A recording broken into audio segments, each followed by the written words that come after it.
చాలా మందికి కాలు మీద కాలేసుకుని కూర్చునే అలవాటు ఉంటుంది. ఇళ్లలో కానీ, ఆఫీస్‌లో కానీ ఇంగ్లీష్ ఎల్ షేప్‌లో ఒక కాలు మీద ఇంకో కాలేసుకొని ఎక్కువసేపు దర్జాగా కూర్చుంటూ ఉంటారు. సో, ఇలా ఎక్కువసేపు కూర్చోవడం వల్ల మీ హెల్త్ మీద ప్రభావం చూపిస్తుందని మీకు తెలుసా?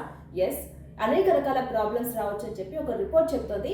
కాలు మీద కాలేసుకొని కూర్చోవడం వల్ల వెరికోస్ వెయిన్స్ ప్రాబ్లమ్ రావచ్చంట. అలాగే వెన్ను నొప్పి, మోకాలు నొప్పి, పాదాల్లో తిమ్మిడి రావడము, back pain, lower back pain ఇట్లా రకరకాల ప్రాబ్లమ్స్‌కి దారి తీయొచ్చంట. ఎస్పెషల్లీ గర్భిణీ స్త్రీలైతే కాలు మీద కాలేసుకొని కూర్చుంటే తల్లితో పాటు బిడ్డకు కూడా హాని ఏర్పడవచ్చంట. కాళ్ళ నొప్పులు, కీళ్ళ నొప్పులు ఇలా రకరకాల ప్రాబ్లమ్స్‌కి దారి తీయొచ్చంట. అలాగే రీసెంట్‌గా వచ్చినటువంటి ఒక అధ్యయనం ఏం చెప్తోందంటే గర్భిణీ స్త్రీలలో దాదాపు 26% మంది రెస్ట్లెస్ లెగ్ సిండ్రోమ్ ఆర్ఎల్ఎస్ ఈ వ్యాధిని బారిన పడుతున్నారంట. అందుకు కాలు మీద కాళ్ళు వేసుకొని కూర్చోవడమే కారణమని నిపుణులు కూడా హెచ్చరిస్తున్నారు. సో కాలు మీద కాలు వేసుకొని కూర్చునే అలవాటు ఉండొచ్చు, కానీ ఎక్కువసేపు మాత్రం ఈ పొజిషన్లో కూర్చుంటే ఆరోగ్య సమస్యలు కొని తెచ్చుకున్నట్టే అవుతుంది.